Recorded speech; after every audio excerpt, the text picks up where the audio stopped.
Alors, je vous laisse prendre connaissance de cet exercice, de ce problème. On essaye donc de fabriquer une grande table de conférence qui a une partie rectangulaire et puis une partie en demi-lune à chaque extrémité. Plutôt que de noter L et W, ici j'ai noté Y et X, mes inconnus, c'est-à-dire la largeur de la partie rectangulaire et X, Y la longueur de la partie rectangulaire et X la largeur de la partie rectangulaire. Alors qu'est-ce qu'on me dit sur cette fameuse table? Eh bien, déjà on me dit qu'elle doit avoir un périmètre de 12 mètres. Alors je vais déjà commencer par écrire qu'elle doit avoir un périmètre de 12 mètres. Qu'est-ce que ça veut dire? Alors si je pars de là, par exemple, ça veut dire que je dois faire le tour, et quand je fais le tour, je dois avoir 12 mètres au total. Alors si je fais le tour, j'ai Y.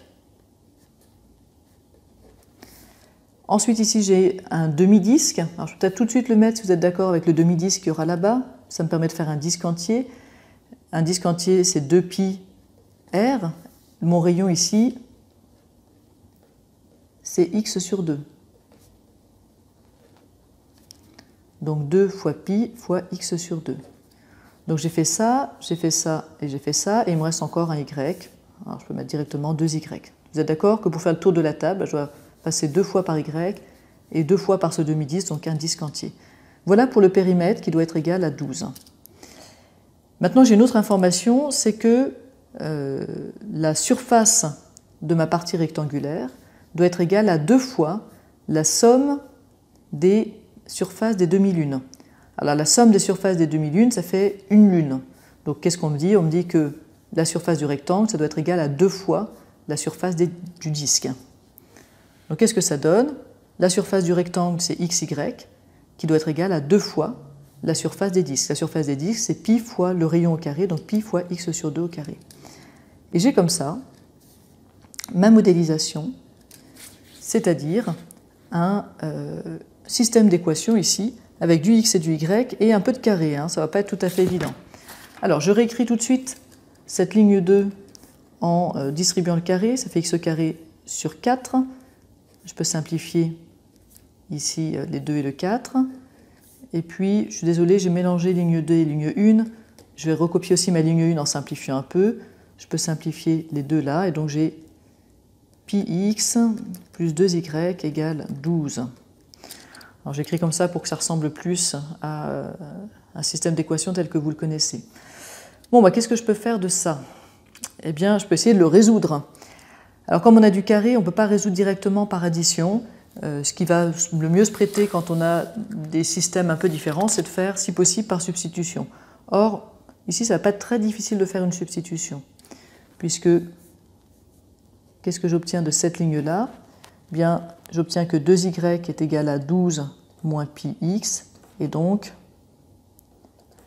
si je divise tout ça par 2, y à gauche égale 6 moins πx sur 2. Ok, j'ai plus qu'à remplacer y par 6 moins πx sur 2 dans cette équation pour pouvoir avoir une équation avec plus qu'une variable. On y va donc, je reprends ma ligne 2, je vais continuer à l'appeler ligne 2, x fois y, je vais le remplacer par 6 moins πx sur 2, et chaque fois que j'ai des substitutions à faire, j'oublie pas de mettre des parenthèses, c'est une prudence à garder, égale pi fois x au carré, donc 6 moins πx sur 2, divisé par 2, c'est-à-dire fois une demi. Je vais sortir, je ne mets pas le sur 2 là, mais bien fois une demi, ce sera plus pratique. Alors, elle va être un peu enquiquinante cette équation. Donc 6x, je distribue le x, moins πx au carré sur 2 est égal à pi fois, ici il faut que je fasse une identité remarquable, je vous propose. Donc 36, moins le double produit, c'est 6 fois ça fois 2, c'est-à-dire 6 πx, plus tout ça au carré, c'est-à-dire pi au carré, x au carré sur 4. Le tout fois une demi. Donc 6x moins πx au carré sur 2 est égal à, je distribue, je peux peut-être directement distribuer le pi sur 2 si vous êtes d'accord, ou je vais distribuer le 1/2 d'abord, on va faire ça dans l'ordre. Donc je distribue d'abord le 1/2, 18 moins 3πx plus pi au carré, x au carré sur 8. Multiplié par 1/2, c'est comme divisé par 2. Enfin, je distribue le pi, j'ai donc 18pi moins 3pi au carré x plus pi au carré x au carré sur 8. Alors on est presque arrivé au bout de nos peines. Je vous propose de passer tout ça à droite. Je vais donc avoir 0 égale, alors de x au carré, j'en ai pi au carré sur 8 plus pi sur 2 qui viennent de la gauche. Dx, j'en ai moins 3pi au carré plus moins 6 qui viennent aussi de la gauche, c'est moins 6. Et des unités, j'en ai 18pi.